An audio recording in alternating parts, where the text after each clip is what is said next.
me and my business partner, she's on the business side, and she needs to let go. I'm on the creative side. I also need to let go. So we keep reminding each other, let go, delegate, and then you can free up your time to do other things. And that's the whole point of expansion. But I've always wanted to do something, that's a longer run, so that I can really, have time to, workshop it, make it better, develop it, really push it to the full potential. And also something that's more kind of meaningful to me. Running a business takes a lot of creativity, especially, problem solving or thinking about what direction, marketing, all of that stuff is quite creative. Welcome to the StageLync podcast. Today we're talking with Jennifer Chiang. Jennifer is the visionary co-founder and artistic director of G.E.M Productions, a creative powerhouse renowned for its spectacular live shows and experiences.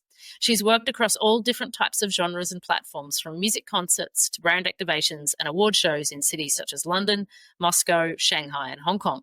With a lifelong devotion to the thrill of performance, Jennifer has spent over 20 years crafting spectacular productions that electrify audiences worldwide. Jennifer, welcome to the show.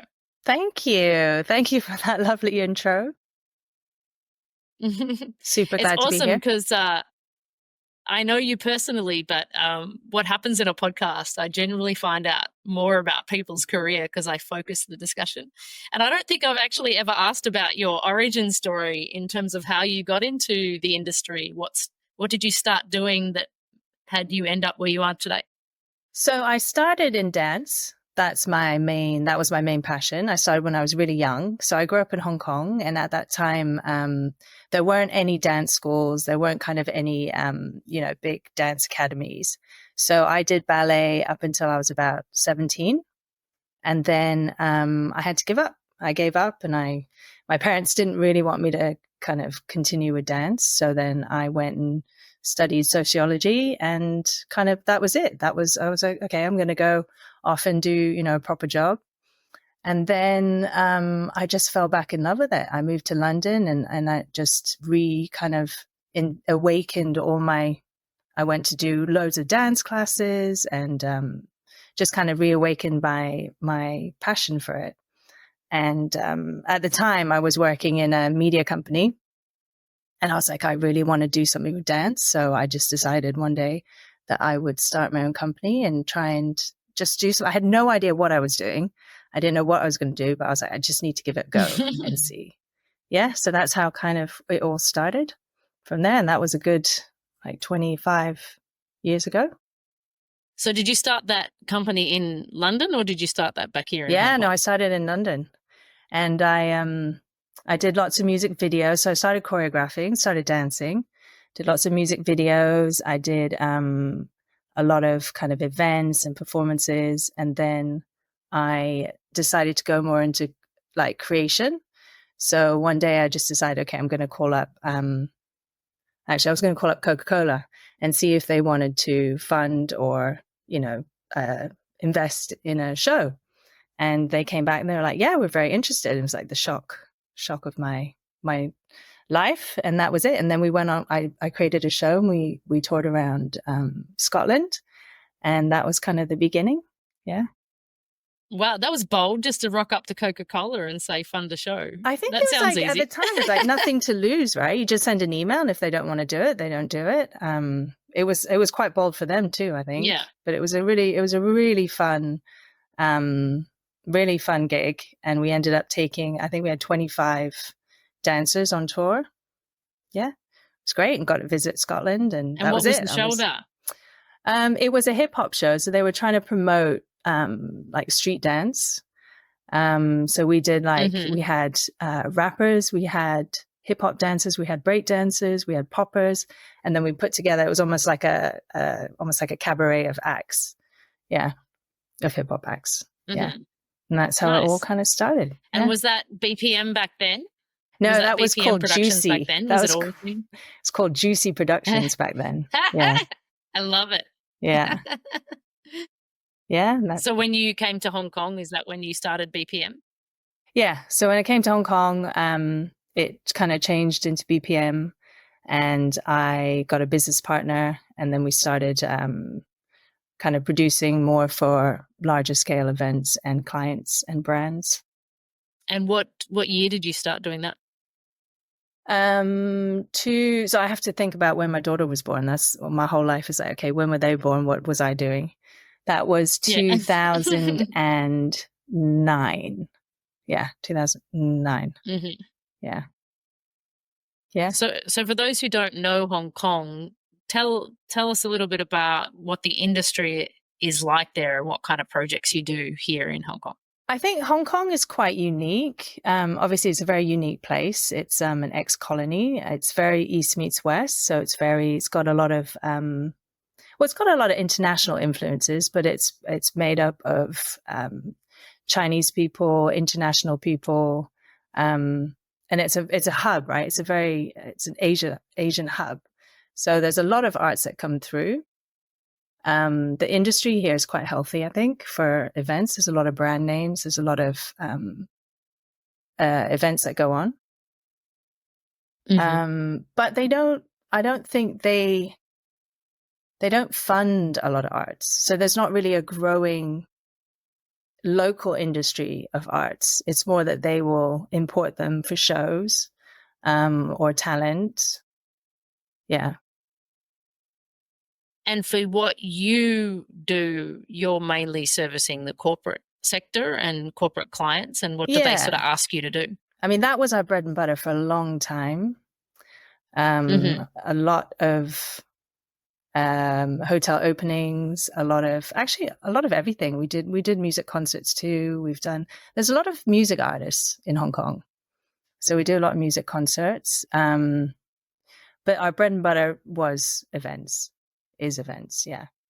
But we'll do, if they want everything, we've done synchronized swimming, we've done pole dance in the sea. Like they just want something amazing in Hong Kong. So it's always a challenge and it's always fun. Yeah. So when they come to you, do they just say, do something entertaining? Do they give you a brief? Like a lot of our listeners are more in the theatre and ceremonies world or that sort of thing. So for those who don't really work in the corporate, explain what a corporate client might ask you to do in terms of that creative. So they'll usually have an idea, because usually they have a brand and a kind of message or a image that they want to convey. They'll come with a brief that will be, they'll usually have an event around it. So the event is this big, we've got this space and we want a performance here. We want it to be in this style.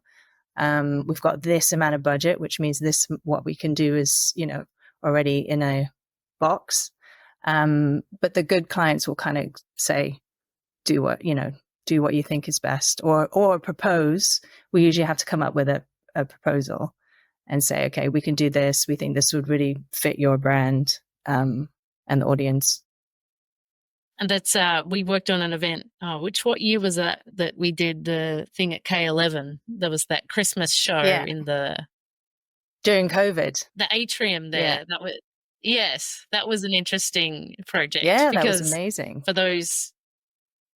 For those who don't know, K11 is this big sort of shopping mall. Like, how do you turn a shopping mall into a performance space for a hot 20 minutes, And that was certainly I think the interesting thing about that was it was an art mall. So their whole image was art and creativity. So they wanted something really creative. And it was the launch, like the real opening of the mall. So they had more budget. And it was an atrium, but they had 4 levels. So within that, we did an act on each level. And it was Christmas. And it was kind of opening up after a little COVID lockdown. So all the elements made it this big, amazing show. We had costume designer from New York make our costumes. And we flew in some top talent from England and Scotland to be like kind of the leads of each act. And I think we had a brass band on the bottom floor. And I think we ended up having like maybe 45, 50 performers in that one. not including any of Yeah. backstage, any production, any of, yeah. It was good. Yeah, that's kind of a large event for Hong Kong, really, isn't it? For in terms Yeah. of a Yeah. corporate client thing for that. Yeah. Yeah. And I love those. Yeah. Those are good. That And was fun. it was more than one Yeah. night, because I think in what I do, it's usually just one night. So we work, 6 months sometimes to prepare, and then it's over within like 5 minutes. So it's quite intense. Yeah. And that one was over a few weekends. So we got time to develop. We got time to really, sit in it. Yeah. That was good. Yeah. Wonderful images of tutus on escalators is what I remember about that show. And we had a beatboxing opera act, opera singers with beatboxers. That's right. That was cool. Yeah. And acro duos and Yeah. No, it was really cool. Yeah, it was good. Yeah. So is there because you're always doing projects for corporate clients, is there a project or a dream project you'd like to do? See, and that's what I've been thinking recently is that, well, not even recently, but I've always wanted to do something, that's a longer run, so that I can really, have time to, workshop it, make it better, develop it, really push it to the full potential.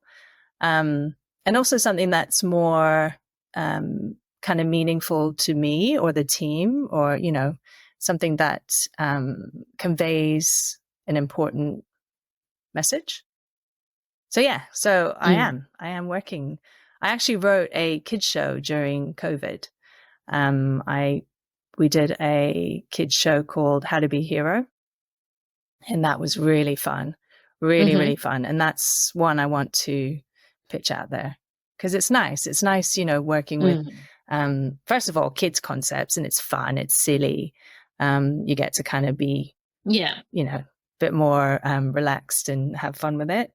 And it's nice to have something that's not so serious or dramatic. A lot of our shows are so epic, and there's such a drama, and, so it's nice to be fun and silly. Yeah. You don't get to lean into the silly with a corporate client much, right? Exactly. They want to be cool. Yeah, exactly. Yeah. Yeah. Is that a show that has dialogue as well? Like, is that you branching out to sort of write dialogue and story? It's bilingual, but in a clever way. It's incorporated in a way that's not like subtitles, not translated. It's kind of, because in this area of Asia, kids are very in and out of English and Chinese a lot. So I'm trying to create a show that's very much like that. It's got dance, obviously, and it's got original music. So we've got a composer writing the music, and funny actors. And I'm playing a lot with Unreal for LED content at the moment. That's my new kind of technology. Yeah. So we'll do some nice, fun LED content. Yeah.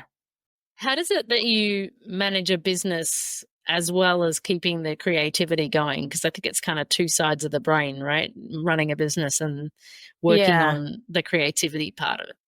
But you can be creative in business too. I think actually running a business takes a lot of creativity, especially, problem solving or thinking about what direction, marketing, all of that stuff is quite creative. Where I but trying to find a balance between, now I have a team that I have to obviously lead and manage, and, that takes away from your time of like thinking of creative concepts, or like working on a script, or, editing music. So that's more the fight. So then I find quiet spaces to do that. Like I might hide away for a couple of hours and do that, and then come back into the studio and work with them. And there's always lots of questions and, this and that and this and that when you're managing. Yeah. When you're a mother as well as a businesswoman, as am I, and we obviously know each other. What is it? A lot of the discussion about how to manage, a career in the arts with motherhood. How do you manage it? What's your focus? How do you deal with the balance between work and raising children? I don't think you ever deal with it. I think you just do it. I think you just do the best you can. I think a lot of like I think I suffer from a lot of female guilt, mother guilt. So if I'm working a lot, then I'm always feeling guilty. I'm not with my kids, but if I'm with my kids a lot, I feel guilty for not working. Actually, having a business is like having another kid. It is another kid in the family. You know, you're looking after that. You're thinking about it all the time, or you've got to do something urgently last minute. The kids were also quite involved at the beginning. You know, they would come to shows, or they would, you know, they see me sewing something, then they would kind of pick up and sew. I think it's good for kids to see that and experience that and see their parents kind of doing something they're passionate about. That's important to them. The kids show was totally inspired by my kids. Do they all like almost written about them, I'd say, with different names. Yeah. And they would even give me ideas, you know, for the script, that kind of thing. Yeah. Yeah. Do they lean into creativity as well? Yeah, but in different ways. I think my kids both don't want to be like me. You know, they purposely try not be like me, I think. So neither of them, well, they said they didn't want to dance, and now the second one's dancing. But they're definitely creative. The older one is more into writing and drawing. She draws a lot. The second one still growing up, but she's definitely more creative. They're both so into music, very much into music. So if I need new music, I'll go to them. I'll say, okay, what's some good tracks I can use. And now a note from our sponsor. The StageLync podcast is proud to be sponsored by ClearComm. ClearComm is the leader in voice communications for theatre and the performing arts. Call your cues with the simplicity and elegance of ClearComm intercom solutions. You can find them at clearcom.com. Go check them out. What's everybody listening to now? Well, the older one has really eclectic taste, so she'll go for everything. She's kind of like me. She's got a very eclectic taste, from world music to, I don't know, to she likes Clairo and, you know, all these other kind of emo bands. And the younger one likes K-pop. So if I need a K-pop track, then I ask her. Yeah. Is that something that becomes part of your event world soundtrack? Everyone loves anything Korean right now. Korean dramas, Korean music, Korean dancers, Korean singers. It's all very very cool right now. Yeah. So we've been asked a few times. Yeah. And how does your business, or how do you get work? Is it now by reputation, or do you answer RFPs, or how do you get the work that you do? We've been quite lucky. It was all built on reputation because we're really bad at marketing. But we've started, you know, since we've been growing this year, we've decided we want to actually target and go for what we want. We have been looking into marketing more. But yeah, so far it's all reputation. Yeah. And just referrals, because, you know, you have a good client and they'll refer you to someone else that's good. Yeah. And I love that because it's usually same.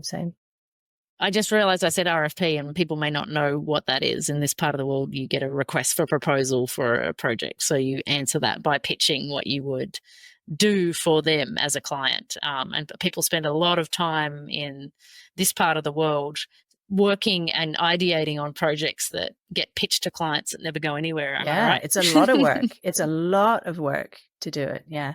But the bonus is, once you've done that, you've kind of realized this little, you know, baby dream or baby show. It kind of gets stored somewhere, so that another time it will pop out, maybe in a different form or a different way, but it always comes full circle back, I think. So it's not always a waste of time to do them, but it is a lot of work. Yeah. Do they not do them in the rest of the world? And it's just here? Yeah, I mean, they do. It just like, I think a lot of our listeners are in the industry in another facet, so they're not aware of how Right. a person might land in an event project or something like that, right? For some people who might work just solely in theatre, the construct of how you end up creating a show for a brand like Gucci is the process they may not understand. So I Right. just wanted sort of our audience to understand how the event world, and correct me if I'm wrong, because I'm not always here in Hong Kong in terms of the arts. You've got your arts institutions, you've got the ballet company, you've got their Cantonese opera, they've got these institutions that are quite local. And then Mm-hmm. if you're an expat in this world, or, you're a local, but a lot of the other work comes in the event world rather than the local arts scene, Yeah, or those shows are getting imported to Hong Kong. So exactly. that's kind of the three-pronged way that arts exist in Hong Kong. You've got your local companies that are very Cantonese and very local, and then you've got art show, like School of Rock is coming next weekend, Mm-hmm. and then you've got the events, whereas a lot of people work on those events for corporate events, like brand. Can you just, actually, that's probably a good way to explain to people what kind of events that, say the last 3 events that you've done, what were they, and what was the kind of shows that you did for them? What clients? What did I do? So, well, the last thing I did was a music video. That was for an Australian girl group that came over here to shoot video. That was amazing. That was all, and they're amazing performers. And we've got a great team here because we've got quite a big Hong Kong film industry. So we've got really good film crews here. So that was the last one. The one before that, there was Regent Hotel opening. So that was really big. That's the one that you couldn't make it for. But that was a very iconic. No, I came and flew some people off the Oh, roof. that's right. Remember? You did. Yeah. That's right. So that was an iconic hotel, a really iconic hotel reopening. And we had, so that's working with an agency. So there'll usually be a creative agency that will be working with the client to really organize the whole event. And then they will give the brief to us to say, okay, because we're purely entertainment. We just create the shows. And they'll say, okay, we're looking for 4 different acts over the course of the evening. It's this kind of audience and people. This is the kind of style it's going to be. This is the platform you'll have. The stage is going to be like this. We've got rigging or whatever they have. And then we'll actually go away and put together a proposal that includes music, concept, dance style, references, costume design, everything that you would actually have in a show, but it's smaller and more kind of intense. And that one, I think we had 4 different acts, and they had flown in the aerial wall performance crew from Italy. They were the kind of finale, but we did the 4 shows leading up to that. We had, I think, about 20 performers. And then we'll rehearse. I have a studio in Hong Kong. We rehearse and put it all together. And then we go for our dress rehearsal the night before, and then show. So it's similar-ish process, but it's much more condensed and it's very intense. Yeah. And we might actually be preparing for 6 months, but then the actual rehearsal time is only like a week and a half till the show. Yeah. Yeah. And in an event like the Regent, in terms of your involvement in terms of discussions, was that particularly 6 months or shorter, or how long was that process? I guess it's always a little bit different, but traditionally. I think that one was, because it was a big one. I think it was 6 months from the initial conversation, hold the date. And then it's probably, communication every 2-3 weeks. And then as it gets closer, it's like almost every day. Okay, what's the schedule? What do we need? That kind of thing. How do you approach that from a business perspective in terms of how much you charge for that process? That's obviously not a full-time project from start to finish. How do you rationalize that? Not without giving away numbers, but how do you break that down into phases or periods of time where you're going to be doing it part-time? How does that work? I think so each project is so different that we really have to look at each project individually. It's not even, there isn't even a formula to it. We kind of have to, we kind of have to estimate how much time we're going to spend on it. That's a cost. And then it's the dancers, obviously the talent cost, and then the costume. And then we kind of put it all together like that. Yeah. And then it's an all-inclusive budget. But it's so different. Each one is so different. Yeah. Is it always a point of contention about the cost of that creative? Like just generally in Hong Kong, do people challenge you on those amounts a lot? Or I think our clients don't. I think new clients maybe that aren't used to the process might not understand it. So they'll want it broken down, and we'll have to explain and kind of say, because I don't think they understand how time consuming and how much we actually put into each show. But our clients definitely understand. I mean, that's where we get our quality from. We put so much, of our time into it and thought and design. I mean, each one is a completely new creation. Yeah. So it's a lot of time. And are you the only person that choreographs in the company, or is there other people that develop the choreography for the shows that you're doing? We've got a growing team. Oh, yeah? Yeah. So we've got a growing team we've got two one choreographer, lead choreographer. We've got producers and production coordinator.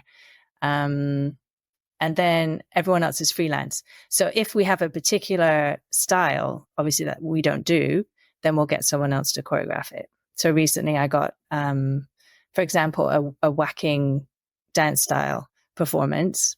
We don't specialize in that. So then we'll hire a freelancer to do it. What's that like in terms of the expansion with larger people and passing on that responsibility? Is that exciting for you, or is it a hard thing to let go? It's hard to let go, definitely. Right? And we know that. So we're always saying to, each other, because it's me and my business partner, she's on the business side, and she needs to let go. I'm on the creative side. I also need to let go. So we keep reminding each other, let go, delegate, and then you can free up your time to do other things. And that's the whole point of expansion. But it's hard, it's hard when it's your baby to really let go. That's right. It's like being a mum. Yeah. And there must be of course, right?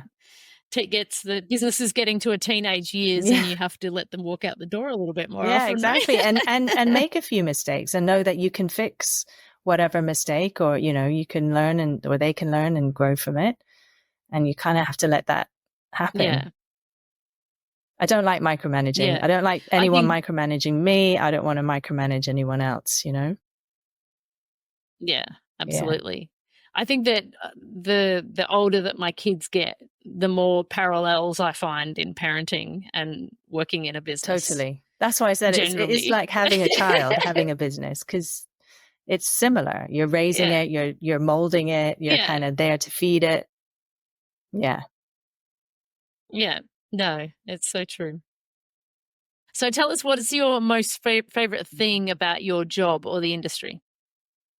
My most favorite thing about my job is there's a lot of things I love, but I do love the coming together of the team. It's like a family. Each show, it's dancers we've worked with before, but and we, makeup artists, costume designers, content designers, like you all come together for this kind of, everyone has the same aim to make a good show.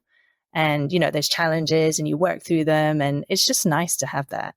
You feel like you're in a little creative family.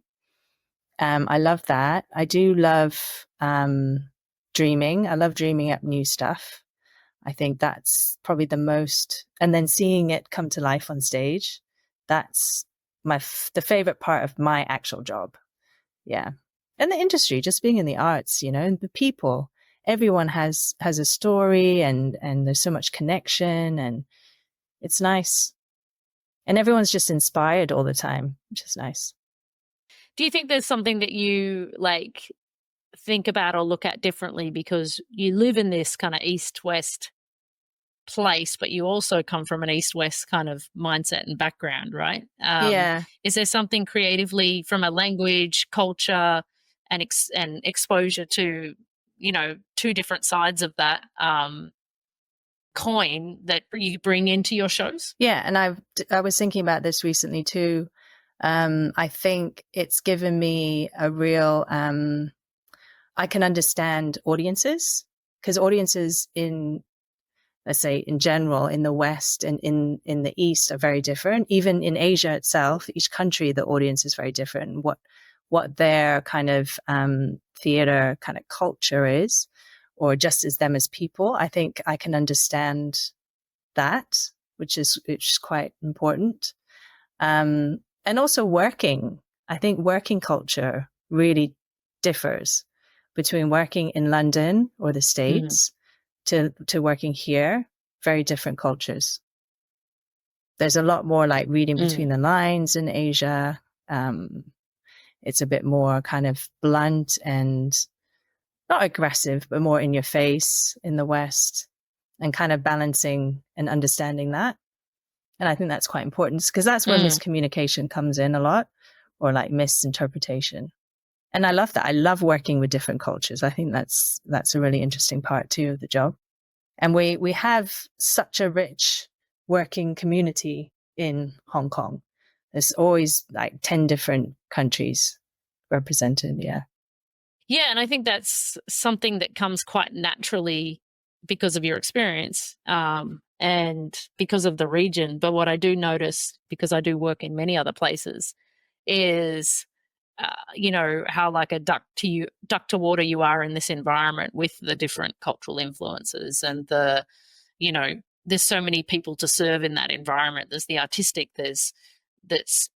I'm always in admiration of people who do events in Hong Kong, because it's not, unless you understand the market, you can't just sort of pop in and do something and a lot of people like yourself, because you understand the market and you know what people are looking for, you know what clients are looking for, you know what audiences expect, you know the diversity of their mindsets, their backgrounds, their cultures, their motivations. There's not a one culture fits all kind of delivery of a performance that you can give. You have to give depth and breadth to what you're performing, Yeah, exactly. And what connects to audiences is so different from country to country.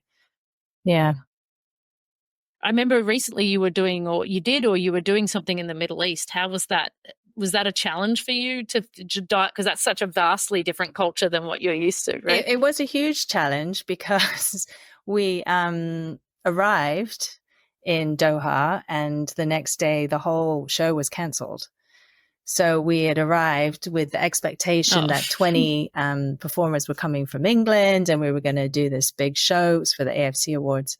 And then it was cancelled, unfortunately, because of the Gaza conflict at that time. This was last year. Last year. So I didn't get to work in that environment. And the agency that had brought us over was English. So I was dealing with an English agency. Right. But I loved Doha. That was got a few days there. Yeah, yeah. If you could change one thing about your job or the industry, what would that be? If I could change one thing about my job or I think if I could change one thing about the industry, this is very, very theoretical, but I would love, I think, to make it more accessible, especially live performance, would be what I would want to change. To make it accessible to, seeing a show, especially in Hong Kong, it's expensive. It's quite not elite exclusive. So not a lot of people get to see, a live concert, live music, theater, all of that, dance performances. It's a very kind of small community.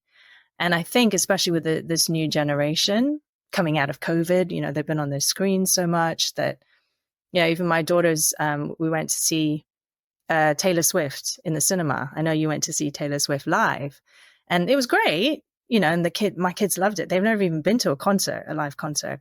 And they're, oh, it's so great. And I was like, yeah, but you don't feel that like live energy, the collective thousands of people, the fans, the lights and the smell and all that. They don't get any of that.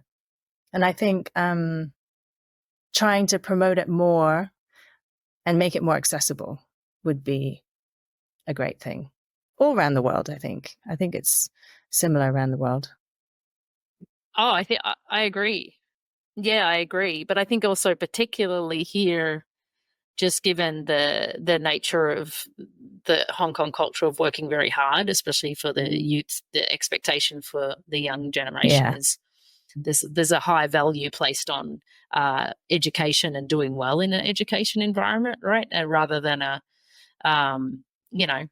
go see the shows. And I agree with you. I was very surprised when I bought the tickets to School of Rock for next weekend, the cost of the tickets. I was like, and as you know, there's quite a large socioeconomic bracket here, from very wealthy bankers to some local demographics who are quite on the lower socioeconomic strata, who would never have that opportunity to go and see that show because they're not going to spend that kind of money to see it. Exactly. And if your parents don't kind of take you when you're younger, you don't get into the culture of seeing live shows. Yeah. And it's much easier now. You can just watch it on a screen. You can watch someone else watching it and filming it. Yeah. Yeah. The one of the biggest surprises that I've had, with my children is you may remember my son's in theatre class, and I put him there for kind of like, social development and meeting people when we first came to Hong Kong and everything. And it turns out that he loves live theatre, and whenever there's new stuff going on, he wants to go and see it. And I inadvertently, without even trying, made him an arts fan. And I'm kind of like secretly proud that, there's two things I say that I never like say no to. If they want to go see a show, like a theatre show, or if they want to buy a book, they're the things that I never say to. So yeah, it's awesome. Great. Well, thank you so much for spending some time on our podcast. Thank really you for appreciate having me. you sharing your work and life with us. Yeah, I love it. It was super. I love your podcast. I've learned more things about you than I've learned more things about you than I knew before. I know. I told you I would. I'd learn more. Thanks, Anna. Thanks, Jen. Thanks for coming. Speak soon.